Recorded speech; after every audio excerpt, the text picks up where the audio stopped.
supposed to be here at 4. Here we are. Here we are. Well, I'm glad you can make it. Yeah. You told me you liked the MKX vapes? Yes. Yeah, all right. Yes. So I got one to try.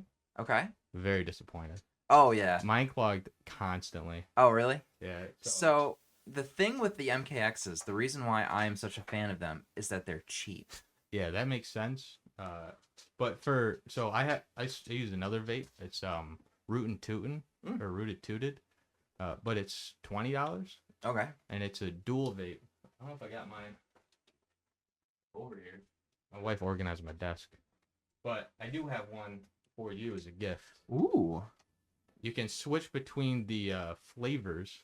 It's pink champagne and pineapple espresso. This is great. And dude. you can switch between them so you can have one or the other or both. This is a present for me? Yeah. Thank you. So it's an indica and a sativa. Ooh. And mine hasn't clogged a single time I've used it. Very nice.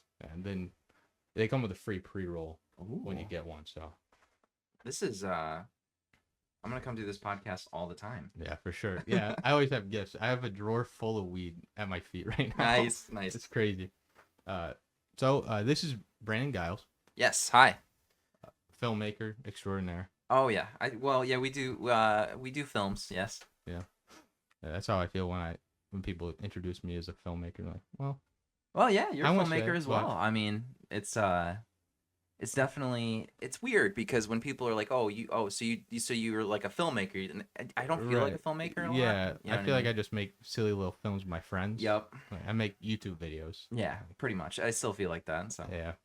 I just hope that feeling never changes. Yeah. Every time I see Hollywood sets, I just get overwhelmed. Like, dude, there's so many people. When you talk to those people who are like, I'm a filmmaker. This is the art of cinema, and I'm just like, oh boy. They feel so conceited. Yeah, they're just like, well, on my rig, what I use is like I have to get this the hue of this light needs to be at X amount, and it's like, oh geez. Yeah, when they say rig, I know I'm in. I'm like, oh, here we go, dude. Yeah, for sure. I like to run this lens on my rig. It gives for a better bokeh. Like, you can shut up, dude. Yeah. I don't think you actually know what you're talking about. And every single time I talk to people in film, they're always so disappointed. Like the moment I tell them what I shoot with. Yeah. So I shot on a little DSLR. Like. Yeah, they're like, so what are you running? Are you running like Sony Alpha or like? Yeah. Nope, not even that. Not even that. Yeah, just I wish. Yeah, I'd love to. If I had a $50,000 camera, it'd be kind of cool. But right, a red. I think I need to start writing a $50,000 script before I start buying crazy cameras. Somebody asked me my opinion. He's just like, "What are your opinion of red cameras?" And I'm like, "They're expensive." Yeah, I think they're out of my budget. Yeah, they're $50,000 camera. I'm sure they look beautiful. Oh yeah. Like, yeah, that 8K is gonna look stunning on my 720 YouTube video. Mm-hmm. I can't wait for YouTube to compress that. Oh yeah, I can't wait to throw corn syrup that's colored red. All in this beautiful 4K and everyone camera. can see exactly what it is. Oh yeah. Like, oh, that's not blood. There's no skeletons hiding in that closet when you shoot with that. Yeah. When Peggy went to Hell's Half Mile, and they showed it at the planetarium, it was frightening because it was watching a film like you're watching your movie on a screen that's like with the sky. Yeah. You know what I mean? Like this the size. Yeah. Like they're like, yeah, we show planets in this, and it's like, and you're looking at your movie, you're just like, I see everything. Yeah. You're like, this is horrible. I had to get out of my own head when I show people little short films I'd made. Yeah. Like, they're not seeing the mistakes. They're not seeing. I just try and remind myself. I see them because I've done this. I've seen this short film 700 times. Right. Oh yeah, the editing process when you make a movie, it's just. Yeah. If I don't have a V3.17. I'm not making a video. Oh yeah, for sure. And that's the worst, especially when it's only like 3 minutes long. There's so many different edits of it. Like, oh yeah. Then you're just like, when you can over edit too, where you're just like, to the point where it's like, you edit it so much that you hurt it. And I started doing that with Massacre, and I got to the point where I was just like, I gotta stop. Yeah, I feel that. I was doing that with a photo. Oh really?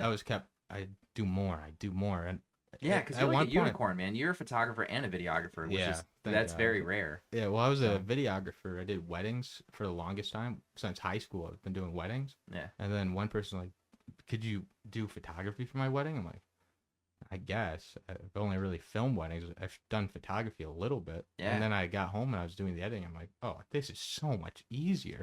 Dude, I don't feel that. Like, I feel editing a photo for me is like, once again, like, I don't even know where to start. And when I start fiddling with the photo, I just like, I don't know why I keep saying fiddling, but like, that's the best way to describe what you do. Yeah, that's how it feels. So I Just over tinkering edit, away. like, and then I'll be like, I'll take like a normal photo, and then when I look at what I'm done with, it's like this this mess of like an over edited, everything's wrong. Hold on, I gotta turn this off. Milo. You got a guest over here on my side. Perfect. Milo, up. That's his favorite costume. He's always a pig every Halloween. Oh, really? Yeah, Nice. that's adorable. Yeah, I'm Marty McFly. Yeah, I'm Jay and Chloe's Silent Bob. Perfect. Yeah, it's perfect. It's really funny. She had never seen any of the movies. I forced her to watch Clerks a few times, but she never really clicked that that's Jay and Silent Bob. Oh, really? So today I made her watch a 15-minute Jay and Silent Bob highlight reel. Okay. And she's like, "Oh, they're funny." I'm like, yeah. That's what I'm trying to tell you. Yeah, they're pretty funny. The multi-million-dollar franchise. Yeah, I think it's a little funny. They're a little funny, yeah, for sure. Yeah, that's why I get high and watch Jay and Silent Bob all the time. Yeah. What's your favorite Strike Back? Yeah, I didn't mind the reboot though. I thought it was, as a film, it's not great. Yeah. It's kind of honestly, none of them are really great films. Yeah. But they're really fun films. For sure. I think probably Strike Back. Yeah, Strike Back's probably my favorite. Strike Back's the one with the monkey, isn't it? Yeah. Yeah. Strike Back. Yeah, Will Ferrell's in it. Yeah. He plays the trooper. The wildlife trooper. Yeah. So funny. That was great.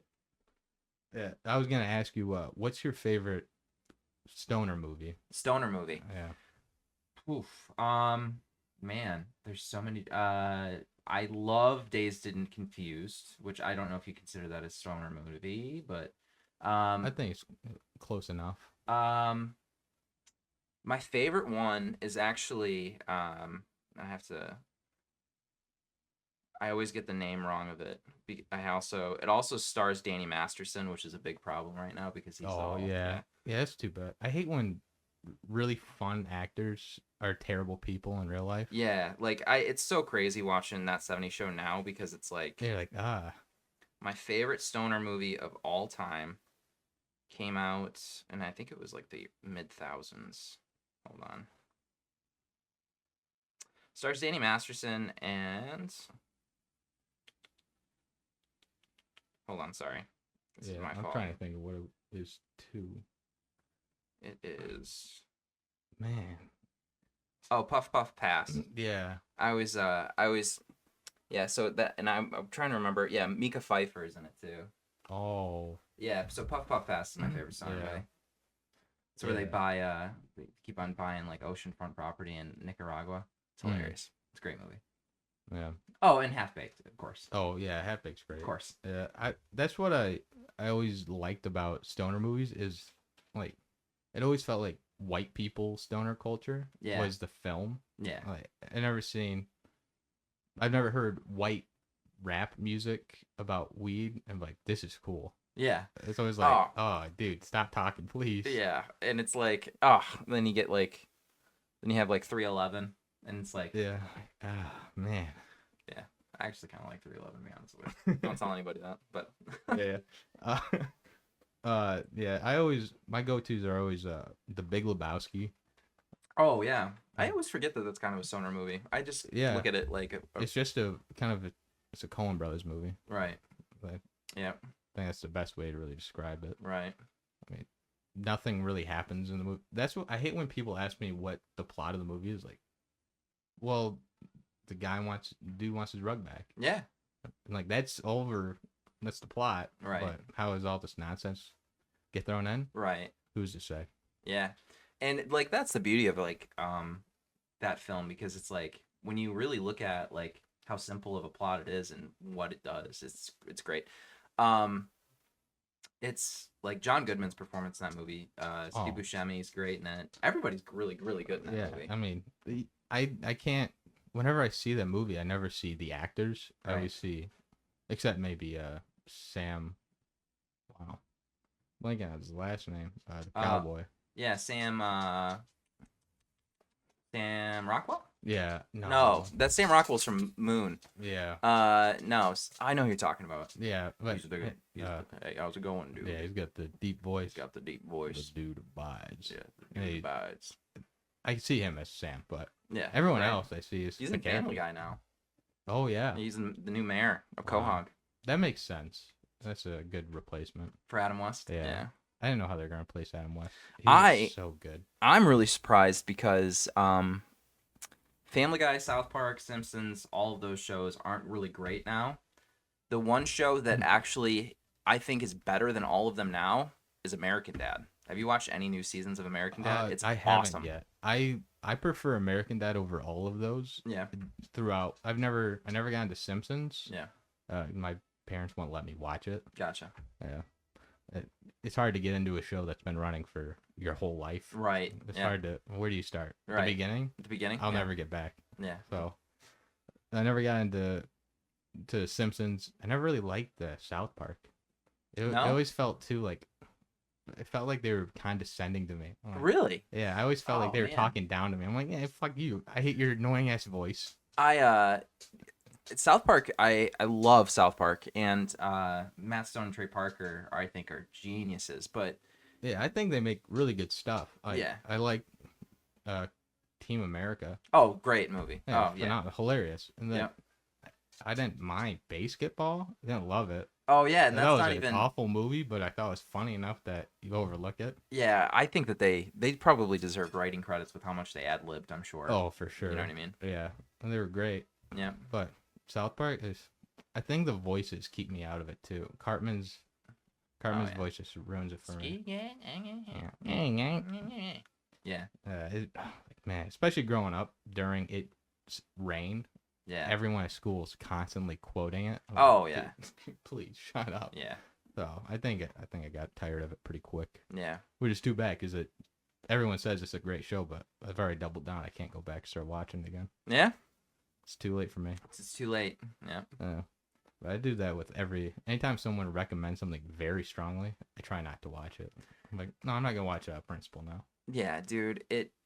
When I have so many people in my life that overhype things consistently, and it's just so hard to get into things like that, like movies especially, because like people will be like, dude, you got it. Oh, you make movies? Yeah, you'll love this movie. Yeah, Jeremy Mosher, who an acting friend of ours, is the worst person for overhyping things. Yeah, he overhypes everything, and I hope he listens to this podcast so he can hear me talk about this. But like, Jeremy, stop overhype. He'll have a YouTube video and he's like, dude, you gotta watch this video. It's the most epic really thing ever, and it's a guy like hitting something with an axe or something. It's the dancing fat kid, Star Wars kid. Yeah, and it's like, oh no. Yeah, we've all seen it. He's just like, he told me, he's just like, have you seen Hell House? And I'm like, yeah, I've seen Hell House. There's like 7 of them. He's like, epic, and I'm like, I don't know if anybody's ever used epic to describe Hell. It's a great film series. It's fun, but like, I felt the same way when he hyped up Terrifier so much that I saw Terrifier was on Tubi. I'm like, I'll watch it for Jeremy. Yeah. Didn't care for it. No? I can see why people like it, but it's not for me. It is definitely... it's very torture porny. Gore porn. Yeah, gore porn is... it's like it'll always have a place in horror history. Yeah. But, yeah. Yeah. I mean, I think some gore porn, like Saw, if you have a very solid like story behind it, I can get behind it. But Terrifier, the story was the girl trying not to die and then dying. Yeah. The story was really just Art the Clown's a psychopath. Yeah. And watch him brutally murder a bunch of people. Yep. Like, and that's it. And like even like kids like are hit, in those movies, which is really, and it's. Yeah, I don't care personally.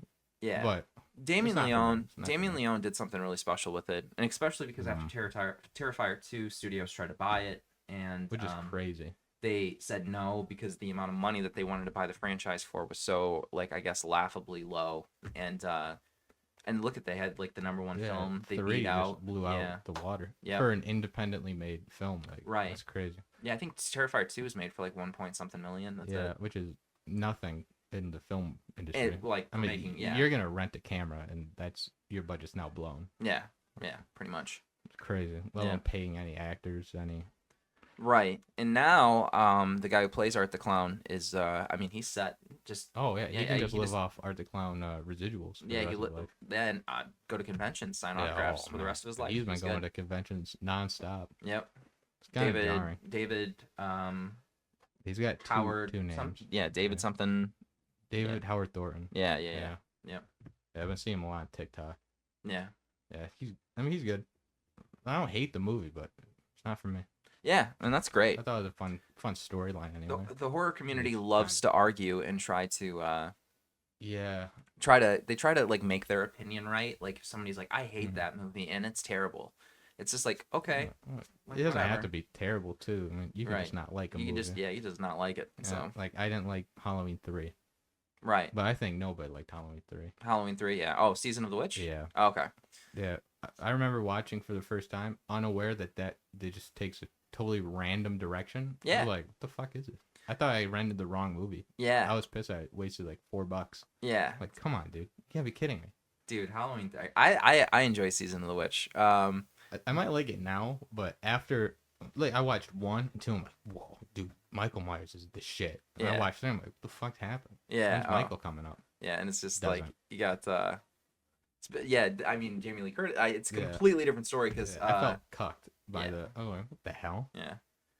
And then in Halloween 4, they quickly, the return of Michael Myers. They even in the title had to like, yep, he's back. Come back to the theater, please. Please. Yeah, and it worked on me. Yeah.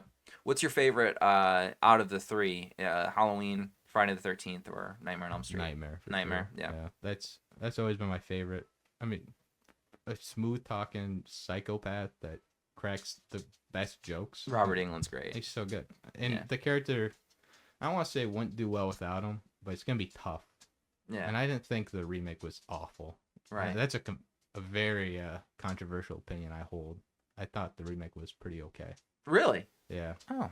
If you look at it in the light of it's a nightmare film, maybe not so, but I think what Jackie Earle Haley brought to the role, it was different enough. Yeah. But the story was written poorly. Like if they would have kind of stuck on, they had a track going where it seemed like maybe Freddy wasn't touching these kids and he was wrongly murdered. Yeah. I was like, oh, that's cool. And then like the next scene is like, yeah, I can't wait to touch you. I'm like, whoa, all right, dude. So he did. All right, cool. Yeah, well, like just hold on to that. Like if that, then we can still like a darker Freddy. We're like, man, I feel bad for him. I get why he's a murderer. Yeah. Now it makes sense. Wrongly persecuted. Yeah. He just enjoyed kids. He had a youthful spirit. Maybe a Michael Jackson type, but without the touching. Well. And one of the things too, did you ever watch the Nightmare on Elm Street TV show? I watched the anthology I've show. Some clips from it. I wasn't around to watch it, and I never knew where to find it other than just clips on YouTube. So there's an episode that's with Robert Englund, and it's all about Freddy's backstory. Like he's going like to the court and everything, and he gets like, I'll have to watch that. Yeah, and it's directed by Michael J. Fox. Wow. Which is so so weird that he directed just that one episode. Yeah, if he would have directed some others, that's a really funny one. I'd love to get a call one day like Michael J. Fox wants to direct one of the episodes of your TV show. Like, yes. Yeah. He can direct. He can have it if he wants. Yeah. Does he want the show? I don't need it. I'm not making money on the show anyway. Right. That'd be cool. Yeah. And then speaking of shows, I watched your show on Tubi. Oh, nice. The Lower Spirits. Yeah. It was my first time watching it. Oh, wait. It was easier with having it in an order. Every time I go to YouTube, I couldn't tell what I should watch first. I click oldest, and it didn't seem like they were labeled. Oh, okay. Like, these are Lower Spirits episodes. They have like the name of an episode, and I'd just be guessing. Yeah, so is that it? It was really weird because we've been doing the show for so long that once I finally got an opportunity to put out like a real season on somewhere, because there's like a whole first season of that show, like a true like back in 2016 when we started doing it. That's only on Troma. You can only watch it on Troma now. Troma. But I can send you the episodes. It's fine. You're not missing anything. Like I literally was just learning how to use a camera and edit, so everything's really bad. It's not great. Yeah, I'd love to look at some of my old films. Oh yeah. I watch them back every once in a while. Just get disappointed by my ability. I think someone's here. Yeah. All right. Squirrel. Yeah. They figure I'd deer a lot. Oh, really? Yeah, like our bedroom's right back here. Okay. So there's a window on that side. Middle of the night, howling. Oh, really? I wake up with a fright. I'm terrified. Oh, yeah. I think someone's breaking on my taser. Yeah, I would. That's that's terrifying, man. Hey, quiet up. Yeah. So, I really enjoyed watching the show. It was hilarious, especially in that order. Oh yeah. Man, Father Adams bringing a kid on a hunt. Yeah. That just as a joke was hilarious, and the whole time, priest and little boy. Yeah. And then when the title card pops up, priest and little boy. Oh yeah. I was rolling. Yeah, that Wrong Turn Dogman is probably, if anybody wanted to watch the show, just watch that episode. That's the only episode. That is my favorite episode, and I think it's the only one that we really got close to what we wanted to do with the show. All the other, and because there's no scripts, so that's all ad-libbed. I told Jeremy I watched the show, and he filled me in on everything that happens on the show ever. Oh, nice. Yeah, it was really funny. He's like, yeah, he doesn't give us scripts. He just tells us to go. I'm like, right. Well, that'd be the most easy way to get a real performance out of a person. It's also the best way to work with non-actors. Yeah, because when you hand someone a script, they read a script. Yeah. But if you tell people this is what you're feeling, they'll just feel it. Oh yeah. Like that's how I just started learning how to act. Was I'd read a script and I'm like, it feels red. Yeah. So I just memorized a script and I just wing it. Yeah, and like I went full memorize. I just half memorized and just I'd memorize beats and moments and be like, all right, well, I gotta get to that next step and how do I talk my way to it? Right. So it's easier. It comes out more natural too, especially if like the director doesn't care. You know what I mean? If like the director's like, yeah, you don't have to read it verbatim, just kind of like get the point across. Right. Which I think they did on Seinfeld. I think that's what they did, where it was just like they had the script, but it was also it was mostly like just beats and moments in it. Yeah. Which makes sense. Yeah. It's the easiest way to get non-actors to give a halfway decent performance. Right. Which even for people who want to learn how to act, learning improv first is a really good step. Yeah. That was a tough one. That's what I started and I was doing improv and doing drama, doing acting on stage. And I mean, if you can get that, acting in a movie is so much easier. You get to be more subtle about things. Yeah. So I think stage acting's harder for sure. Oh yeah, stage acting's way. I've never been in a play or anything. Yeah. I've never done that, and you have to act so big it feels comical. Oh yeah, working with theater kids in film is awesome. It's hilarious because so it's like the scene is like, okay, you and your friends are on the campfire and like you're telling scary stories and like action. What is that over there? And it's like you need to bring it 100% down. Imagine you're at a campfire. Yeah, imagine. Look, you're at a campfire. You're at a campfire. You're not at the Center for the Arts in Midland doing a play. Like just. I was like, wow. Yeah, I've had that. I've had a few stage actors in some of my projects, and it's like, all right, guys, forget the script. Yeah, forget the script. Forget everything I wrote down. Yeah. Just make it all up. Yeah. It'll sound way more real. For sure. Yeah. That's always been my go-to method. Yeah. I think it works the best. Absolutely. But I think Strickler, Cosmo, was probably one of my favorite episodes from the show. Oh, yes. Oh, yeah, the cosmetology school. Yeah, that was... Doing the little backstory, throwing a little backstory dust. For Bob McCracken? For Bob, yeah. Yeah, for Bob. The University of Phoenix. Failing out of college school and then going to Phoenix. Dude, Bill Waterman brought that character to life. That was so funny. Yeah. Mispronouncing Phoenix every single time. It's sometimes just a little bit different than the way he mispronounced it the last time. Yep.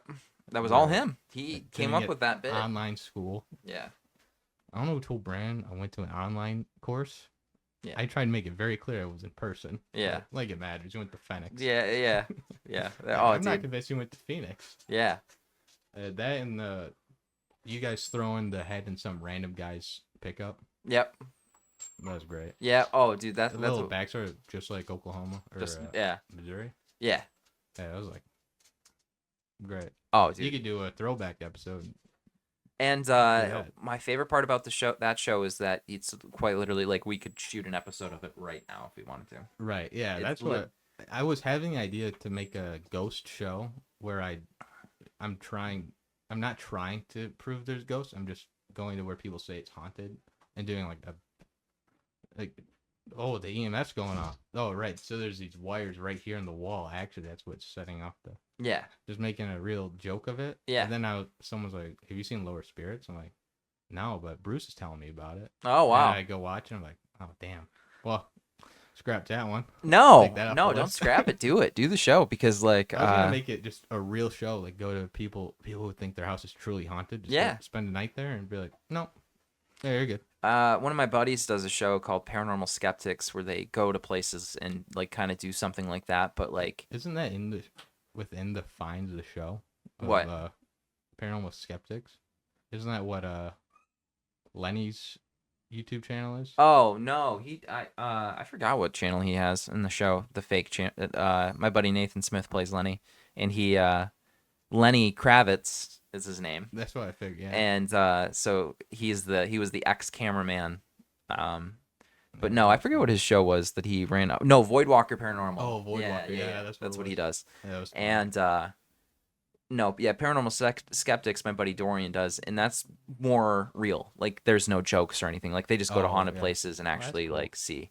But no, you should do that because there should be more of that. I love ghost shows. Like Ghost Adventures is like a guilty pleasure, like for sure. But there should be more skeptic shows. I found a show on YouTube, or I guess a video series on YouTube where they watch ghost shows, and they just rip it to shreds. Oh wow!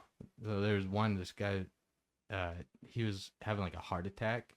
He's like, I think the ghosts are pressing on my chest.